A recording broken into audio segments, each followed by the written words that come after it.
অবশেষে নরওয়ের বিপক্ষে বিশ্বকাপ থেকে বিদায় নিল 5 বারের বিশ্ব চ্যাম্পিয়ন ব্রাজিল। এমন ফল দেখে হতবাক ফুটবল বিশ্ব, আর চোখের পানি লুকাতে পারেনি ব্রাজিল সমর্থকরাও।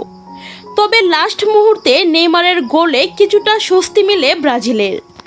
ম্যাচের শুরুতেই সোনার সুযোগ পেয়েছিল ব্রাজিল, একটি পেনাল্টি আদায় করে নেয় তারা, কিন্তু সেই সুযোগ কাজে লাগাতে পারেনি।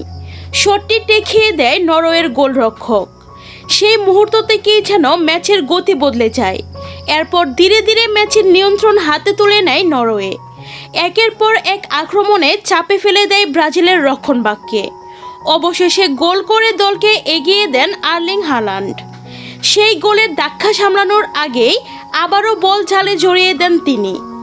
2-1 ব্যবধানে পিছিয়ে পড়ে দিশেহারা হয়ে যায় ব্রাজিল। শেষ পর্যন্ত ম্যাচে ফিরতে পারেনি 5 বারের বিশ্ব চ্যাম্পিয়নরা। শেষ বাঁশি বাজতেই আনন্দে ভেসে যায় নরওয়ে শিবির, আর অন্যদিকে মাঠেই কান্নায় ভেঙে পড়েন ব্রাজিলের খেলোয়াড় ও সমর্থকেরা। বিশ্বকাপের মঞ্চ থেকে এমন বিদায় তারা কল্পনাও করেননি। ফুটবল এমনই অনিশ্চয়তার খেলা, কখনো বড় দলও হেরে যায়, আর সেই সুযোগে নতুন ইতিহাস গড়ে অন্য একটি দল।